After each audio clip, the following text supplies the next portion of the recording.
The folder hits my father's mahogany desk with a sound like thunder, and Marcus Wellington stands there in his perfectly tailored Armani suit,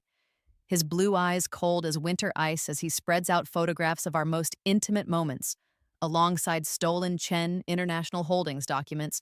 and I realize with devastating clarity that the man I've loved for 3 years, the man I thought I would marry, has been systematically destroying my family while I handed him the keys to our empire wrapped in pink ribbons and blind trust.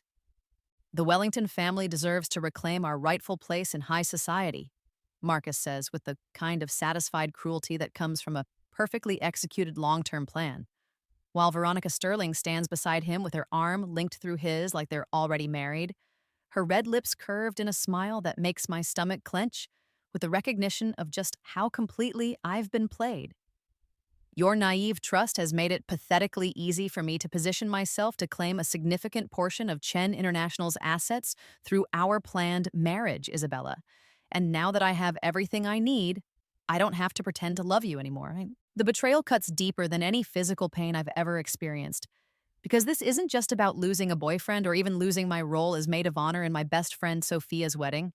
This is about watching my family's four-generation legacy crumble, while the man who whispered sweet promises in my ear reveals that every kiss, every tender moment, every declaration of love was nothing more than a calculated move in a chess game where I was too stupid to realize I was never the player, always the pawn.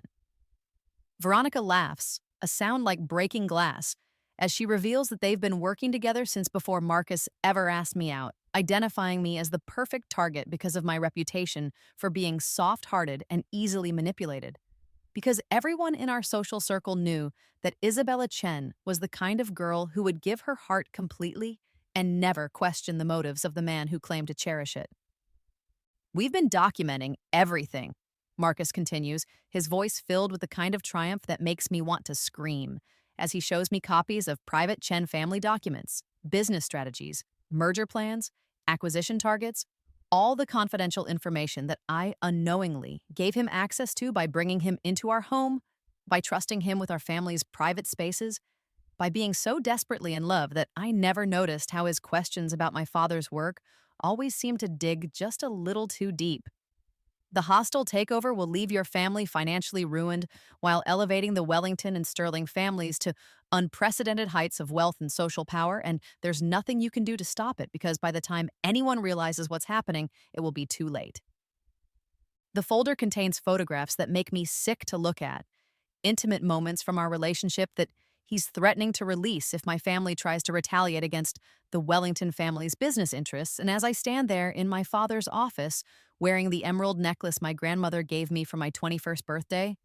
watching the destruction of everything I believed about love and trust and the fundamental goodness of the world, I feel something break inside my chest that I know will never heal. The last thing I remember before the darkness takes me is whispering the only words I can manage through the crushing weight of betrayal and heartbreak. How could you do this to me?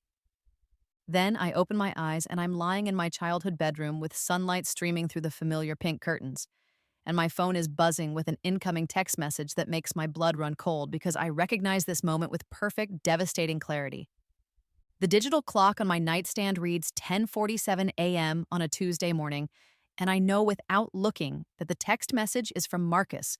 telling me he needs to discuss something important about Sophia's wedding, because this is the exact moment when my past life began its final descent into destruction and humiliation.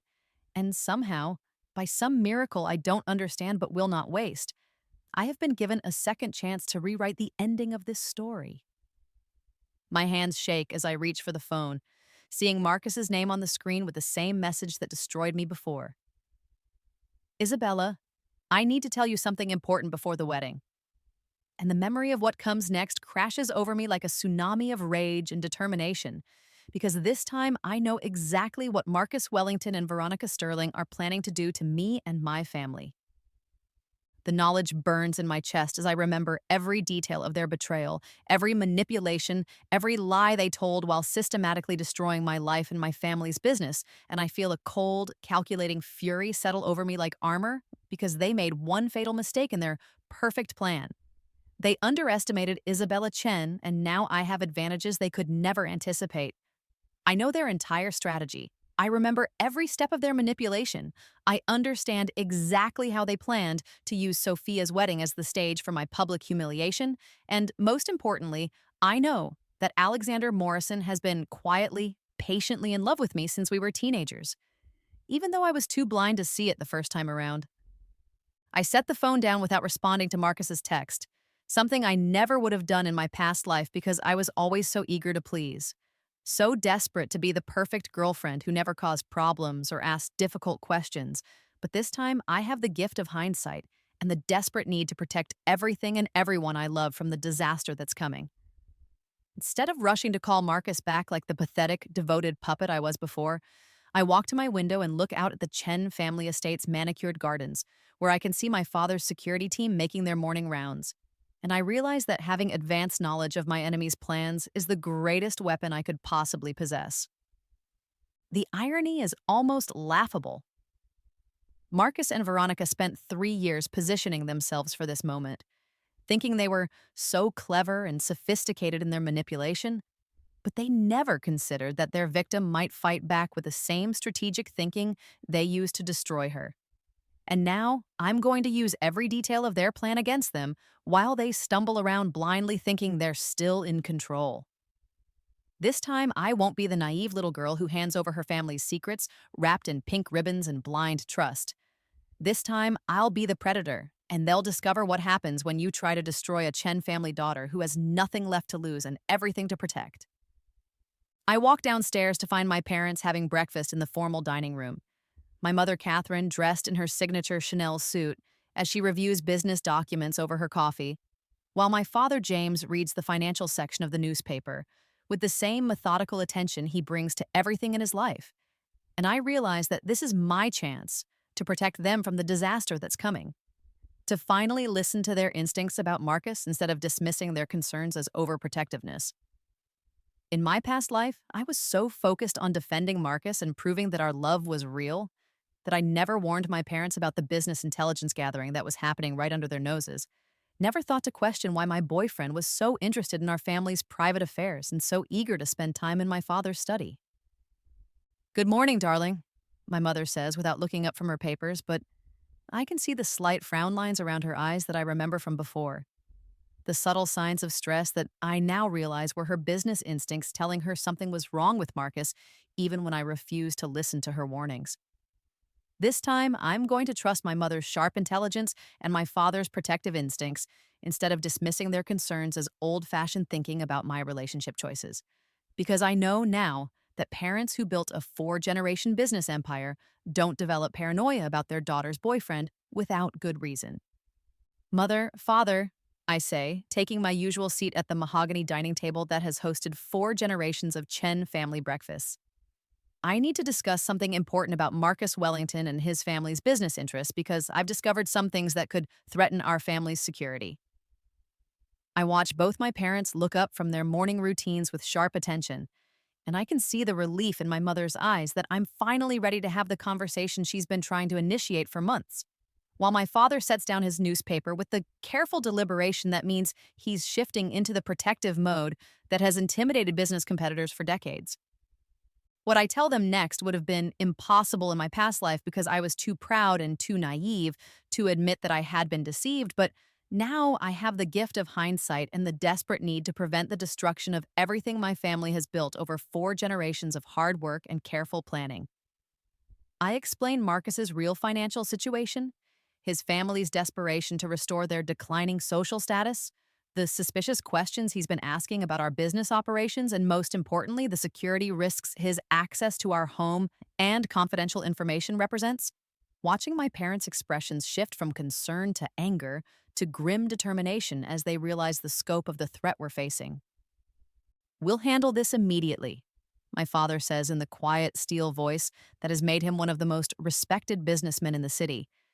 And I know that by the time Marcus calls me later today expecting to execute his manipulation about replacing me as Sophia's maid of honor, he'll find himself facing a very different Isabella Chen, one who has the full support and protection of a family that built an empire and knows how to defend it against predators who mistake kindness for weakness. By noon, I have implemented the first phase of my revenge plan with the efficiency that comes from knowing exactly what my enemies intend to do. Starting with a call to Alexander Morrison that catches him in his downtown office where he's reviewing quarterly reports for Morrison Digital Empire, the tech company he built from nothing into one of the city's most successful privately held corporations. Alex, I say when his familiar voice answers on the second ring, warm and surprised to hear from me since we haven't spoken privately in months, due to Marcus's subtle efforts to isolate me from my childhood friends. I need to ask you something important about Sophia's wedding, and I need you to trust me completely, even if what I'm about to say sounds crazy. The conversation that follows would have been impossible in my past life because I was too blinded by Marcus's manipulation to see Alex's genuine feelings for me. Too caught up in the drama of my toxic relationship to notice the way Alexander Morrison's eyes followed me at every social gathering, the way he always made sure I was safe and comfortable, the way he never pressured me but was always there when I needed support. Now I can hear the immediate concern and undivided attention in his voice when I explain that I need an escort to Sophia's wedding, someone who can match Marcus's social status and make it clear that Isabella Chen is not the helpless, abandoned woman that Marcus and Veronica expect me to become when they execute their humiliation plan. Of course I'll be your date, Alex says without hesitation, and I can hear the barely contained joy in his voice, even as he maintains his careful, respectful tone that never pushes for more than I'm ready to give. But Isabella, what's really going on with Marcus? Because I've been watching him treat you badly for months and hoping you would finally realize what kind of man he really is. The honesty in his voice makes my heart clench with regret for all the time I wasted on Marcus, when this incredible man was right beside me, patiently waiting for me to see what was always right in front of me, loving me with the kind of steady devotion that builds lasting happiness instead of the exhausting drama that characterized my relationship with my manipulative ex-boyfriend.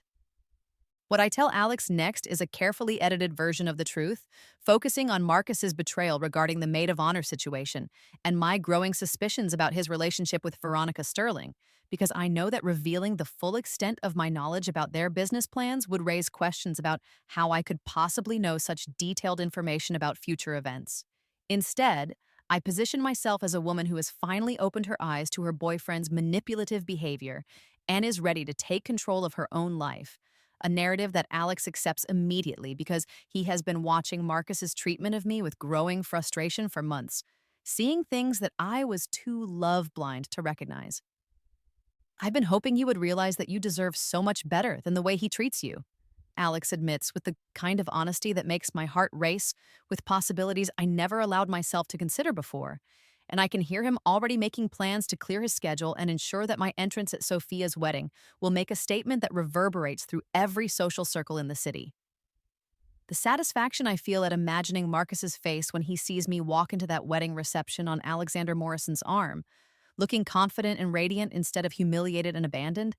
gives me the strength to make my next series of calls because I know that revenge is a dish best served with perfect planning and flawless execution. The second call goes to my mother's personal assistant, instructing her to schedule an emergency board meeting for Chen International Holdings this afternoon, because I know that Marcus has been planning to use information from my father's office to coordinate with Wellington Industries' hostile takeover attempt. And the only way to protect my family is to accelerate our own business strategies before he can execute his corporate warfare plans. In my past life, the Wellingtons caught my family off guard with their sudden aggressive expansion into our market territories, but this time they'll discover that the Chen family has already restructured our holdings and secured our international partnerships against exactly the kind of underhanded tactics they're planning to use. The third call is the most satisfying. A conversation with my family's head of security about implementing new protocols for protecting our confidential business information and restricting access to our estate. Because Marcus Wellington is about to discover that the naive little girl who used to let him wander freely through her father's private office no longer exists, replaced by a woman who understands that trust is earned through actions, not pretty words and manipulative charm. When my phone finally rings with Marcus's call, I'm ready for him with the kind of cold composure that comes from knowing exactly what game he's playing and having already positioned myself to win. "Isabella, sweetheart," Marcus says in that careful, loving tone that used to make my heart flutter, but now makes my skin crawl with the recognition of calculated manipulation. I hope you're sitting down because I need to discuss something important about Sophia's wedding and I don't want you to be upset. The condescending way he speaks to me, like I'm a fragile child who can't handle adult conversations, reminds me of every moment in our relationship when he made me feel small and helpless and dependent on his guidance. But this time, I know exactly what he's about to say, and I'm prepared to turn his manipulation back on him with interest. What is it, Marcus? I ask with just the right note of concerned innocence, letting him think he still has the power to devastate me with his carefully planned revelation about replacing me as Sophia's maid of honor, when in reality I'm counting down the seconds until he walks directly into the trap I've prepared for him. Well, you know how important Sophia's wedding is, and how many influential people will be attending. He begins, using the same script I remember from my past life. And I've been talking to Sophia about the wedding party arrangements,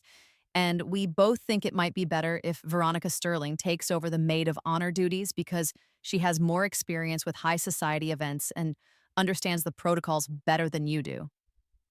The way he delivers this devastating news with such reasonable, caring tones, like he's doing me a favor by humiliating me publicly, reminds me of every manipulation tactic he used to make me doubt my own worth and depend on his judgment. But this time, instead of breaking down in tears and begging him to reconsider, instead of accepting his explanation that this decision is for my own good, I surprise him with a response he never could have anticipated. "Oh, Marcus," I say with genuine relief in my voice. "That's actually perfect timing, because I was just about to call you and explain that I won't be able to fulfill my maid of honor duties anyway, since Alexander Morrison has asked me to be his date for the wedding, and it would be inappropriate for me to be in the wedding party while attending with another man." The silence on the other end of the line is so complete that I almost think the call has been dropped. And when Marcus finally speaks, his voice has lost all of its smooth composure and taken on the sharp edge of panic that means his careful plans are unraveling faster than he can adjust to the new circumstances. "What do you mean, Alexander Morrison asked you to be his date?" he demands. And I can practically hear him trying to figure out how this development affects his strategy for publicly humiliating me while positioning himself and Veronica as the golden couple everyone admires. "I mean exactly what I said," I reply with the kind of calm confidence that comes from holding all the cards in a game where your opponent thinks he's still winning. "Alex and I have been talking, and he's made it clear that he'd like to explore the possibility of a romantic relationship. And since you've been spending so much time with Veronica lately, coordinating wedding plans and catching up on old times, I thought it was the perfect opportunity for me to see what else might be out there." The way I phrase this, making it sound like I'm the one choosing to move on rather than being abandoned, completely destroys the narrative Marcus was planning to use for my public humiliation. What Marcus doesn't know, what he can't possibly anticipate, is that while he was planning to replace me as maid of honor to position himself closer to Veronica, I was planning to replace him as my date with the one man in our social circle whose wealth, status, and reputation make Marcus Wellington look like exactly what he is: a desperate social climber from a declining family who thought he could use Isabella Chen as his ticket to the top. The irony is perfect, and as I listen to Marcus stammer through some excuse about how our relationship is more important than any wedding arrangements, I know that his perfect plan has just collapsed like a house of cards in a hurricane. The morning of Sophia's wedding arrives with perfect spring weather, golden sunlight streaming through my bedroom windows as I prepare for what I know will be the day Marcus Wellington's life begins its spectacular descent into the kind of public humiliation he planned for me, and I choose my outfit with the strategic precision of a general preparing for the most important battle of her life. Instead of the pale blue dress I wore in my past life, submissive and forgettable, and designed to help me blend into the background like the discarded ex-girlfriend Marcus wanted everyone to see, I select a stunning emerald silk gown that matches my grandmother's diamond and emerald necklace and makes my dark hair and eyes look luminous and striking. A dress that announces Isabella Chen's confidence and status to everyone in the room. The gown is a masterpiece of subtle elegance and quiet power, with a perfectly fitted bodice that shows off my figure without being inappropriate for a wedding, and a flowing skirt that moves like water when I walk, creating the kind of visual impact that makes people stop conversations to watch me pass. The emerald color is particularly significant because it's the Chen family color, the same shade as the silk wallpaper in our dining room and the velvet curtains in my father's study, a subtle declaration that I am proud of my heritage and my family's achievements. Unlike some people who spend their time trying to distance themselves from their backgrounds and climb into social circles where they don't belong. Alexander arrives at precisely the time we arranged, looking devastatingly handsome in his custom-tailored tuxedo that fits his tall, athletic frame like it was painted on. And when he sees me descending the curved staircase of the Chen mansion, his expression of pure admiration and barely contained desire gives me the confidence boost I need to face what's coming. "You look absolutely magnificent, Isabella," he says, offering his arm with the natural elegance that comes from old money breeding combined with genuine affection. And I realize that having Alex as my escort isn't just about making Marcus jealous or proving that I can attract a better man. It's about finally choosing the right partner, the one who has been waiting patiently for me to see what was always right in front of me.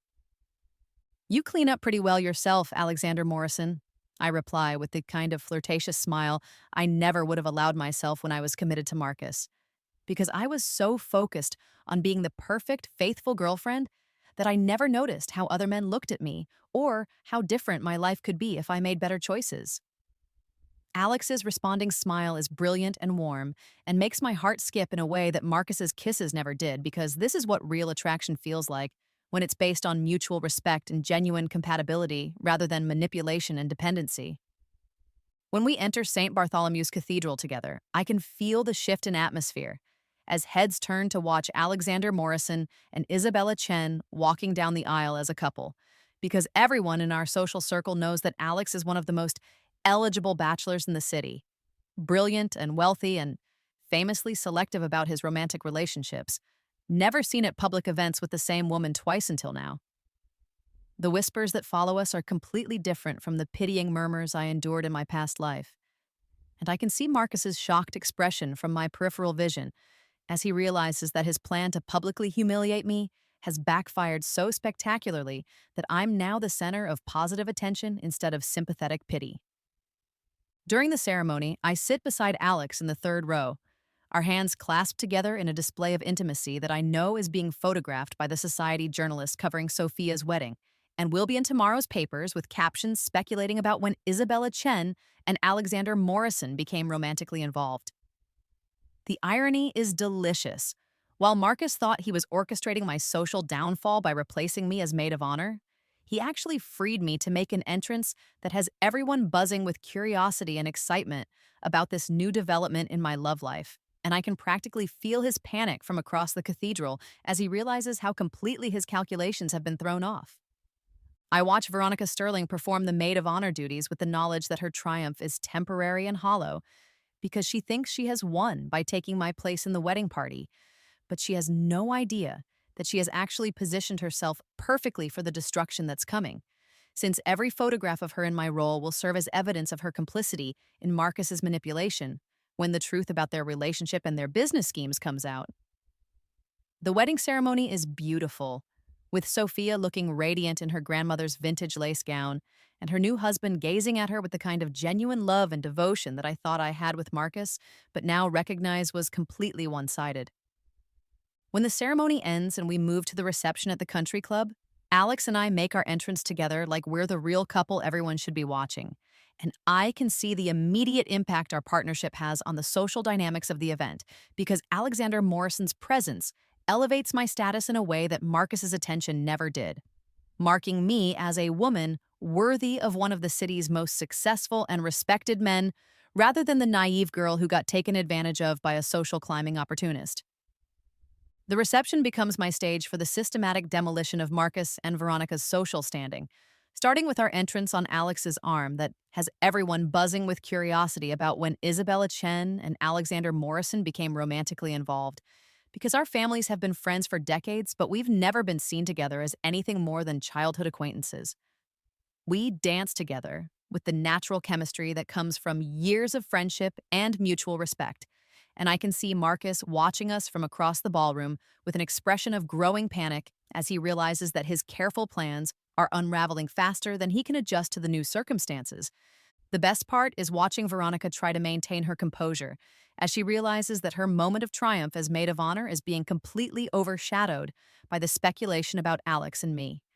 Because everyone is more interested in discussing our surprising romantic development than paying attention to her performance of the duties she schemed to steal from me. Every time someone approaches us to congratulate Alex on finally finding a woman worthy of his attention, or to tell me how perfect we look together, I can see Veronica's smile become more strained and desperate because she's discovering that stealing my role didn't give her the social elevation she expected.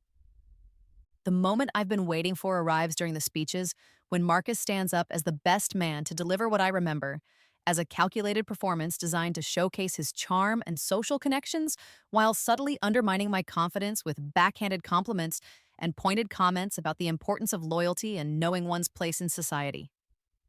In my past life, his speech was a masterclass in public manipulation, making him look generous and wise while making me feel small and foolish. But this time, I'm ready for every word because I know exactly what he's planning to say, and I've prepared the perfect counterattack. As Marcus begins his practiced routine about love and loyalty and the importance of choosing the right partner, speaking with the kind of smooth confidence that made me fall for his manipulation in the first place, I catch Alex's eye and give him the signal we arranged earlier. Because the best revenge is not fighting dirty or stooping to your enemy's level. It's letting your enemies destroy themselves while you watch from a position of strength and moral superiority. Alex's response is perfectly timed and devastatingly effective. He rises from his seat at our table and approaches the microphone with the confident bearing of a man who owns multiple companies and sits on the boards of several major charities, asking if he might say a few words about the importance of recognizing true friendship and authentic connections. What follows is a masterclass in sophisticated warfare as Alex delivers what sounds like a heartfelt tribute to Sophia and her new husband, but is actually a surgical strike against everything Marcus represents, praising the bride and groom for their honesty and integrity while pointedly noting how rare these qualities are in today's world, where so many people are willing to say anything or betray anyone to advance their own selfish agendas. Some people, Alex says with the kind of smile that doesn't reach his eyes, looking directly at Marcus as he speaks with the authority that comes from genuine achievement and old money breeding. Spend years pretending to be something they're not, using other people's trust and affection to advance their own agendas. But true character always reveals itself eventually, and when it does, the results are usually quite illuminating. The ballroom falls silent as everyone processes the obvious implications of his words, and I can see Marcus's face turning red with fury and embarrassment as he realizes that his reputation is being systematically destroyed in front of every influential person in the city, the same people he was counting on to witness my humiliation and validate his social climbing success. But Alex isn't finished because he knows from our conversation this morning that Marcus has been spreading subtle rumors about my family's business practices in preparation for the Wellington family's corporate attacks.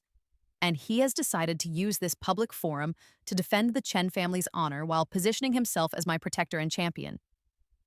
The Chen family, he continues, his voice carrying the kind of authority that comes from old money and genuine achievement rather than desperate social climbing, represents everything that's best about our community: generosity, loyalty, and the kind of integrity that builds lasting success rather than quick profit or temporary advantage gained through deception and betrayal.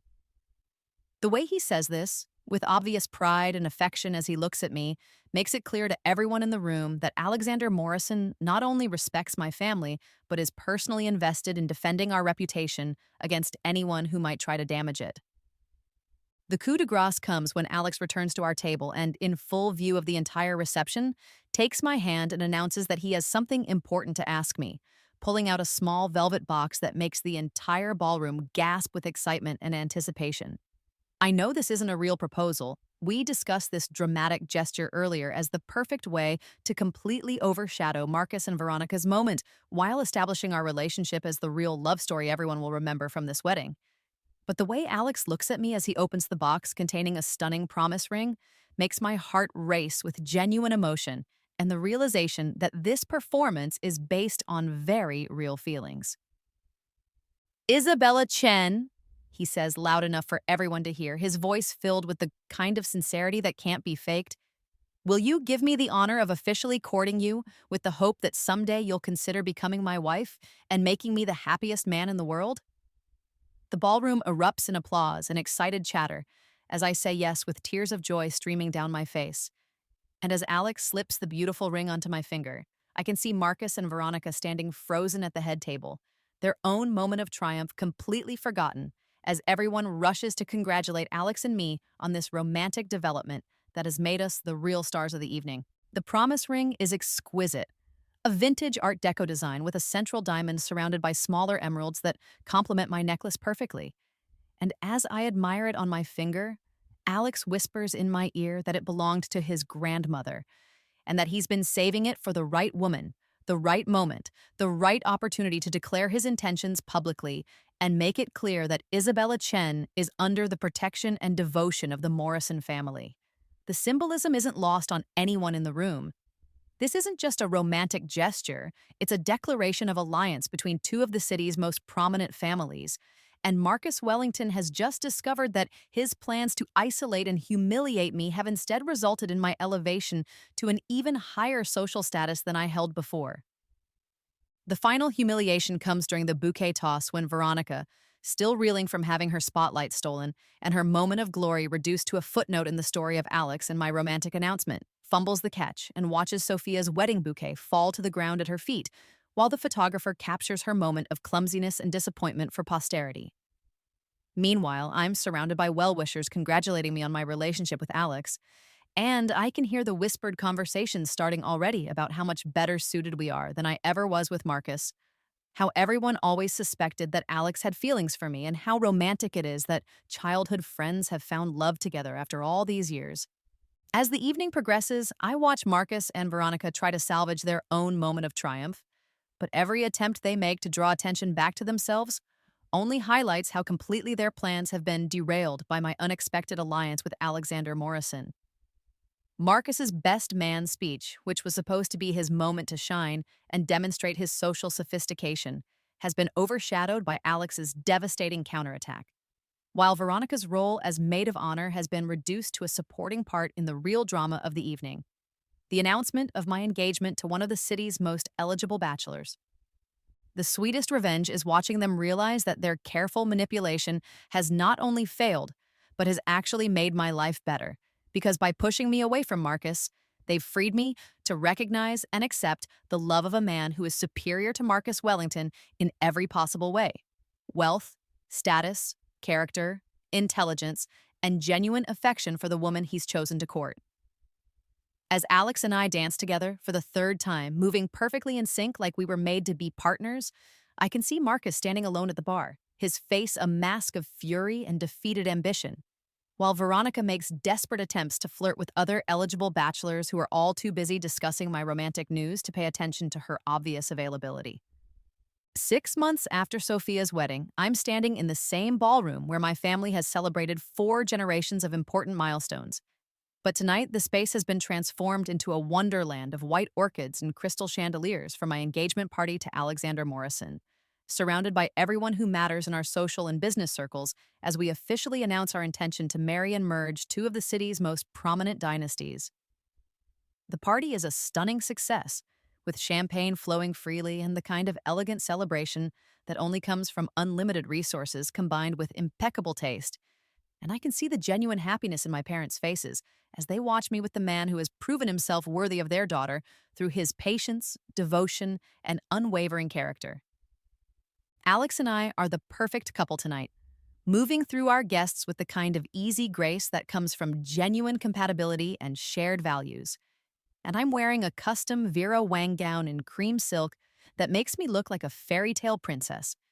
with my hair swept up in an elegant chignon that showcases the Morrison family emerald and diamond earrings that Alex gave me as an engagement present. The ring on my finger has been replaced with a stunning 5-carat diamond surrounded by emeralds, a Morrison family heirloom that Alex had reset for me. And every time I look at it, I'm reminded that I'm marrying into a family that values tradition, loyalty, and genuine affection over social climbing and financial scheming. The guest list reads: like a who's who of the city's elite, with business leaders, politicians, celebrities, and socialites all gathered to celebrate our engagement and the alliance between the Chen and Morrison families. And I can see the obvious approval in everyone's eyes as they congratulate us on finding each other and building a relationship based on mutual respect and shared goals, rather than the kind of dramatic, unstable passion that characterizes so many modern romances. My parents have spared no expense for this celebration, with a full orchestra providing music, world-class catering, and enough security to protect a head of state, because the Chen family knows how to throw a party that will be remembered and talked about for years to come. The sweetest moment of the evening comes when Alex pulls me onto the dance floor for our first dance as an engaged couple. And as we move together to the music, he whispers in my ear about his plans for our honeymoon in France and his dreams of the children we'll have together, filling our family's estates with laughter and continuing the legacy of success and integrity that both our families have built over generations of hard work and careful planning. This is what real love feels like: safe, supportive, exciting, and built on a foundation of friendship and mutual admiration, rather than the exhausting drama and constant uncertainty that defined my relationship with Marcus. I love you, Isabella, Alex murmurs against my ear as we dance, and the words send shivers down my spine because I know he means them completely, not as manipulation or control, but as a simple statement of fact, the way he might say the sky is blue or the sun rises in the east. I've loved you since we were 15 years old, and I'm going to spend the rest of my life making sure you know how precious you are to me, how grateful I am that you finally saw what was right in front of you all along. The sincerity in his voice makes my eyes fill with tears because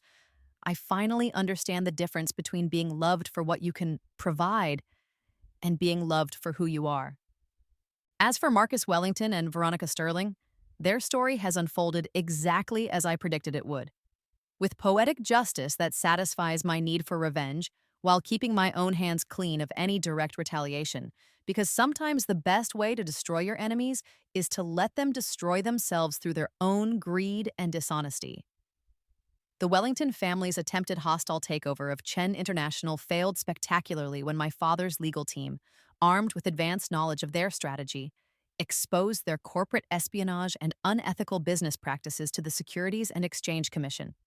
resulting in criminal charges and the complete destruction of Wellington Industries' reputation and financial standing. Marcus himself has been reduced to working as a mid-level manager at a second-tier investment firm after being blacklisted by every major company in the city, his social standing completely destroyed by the revelation of his manipulative behavior and his family's corrupt business practices, while his dreams of marrying into wealth and status have evaporated along.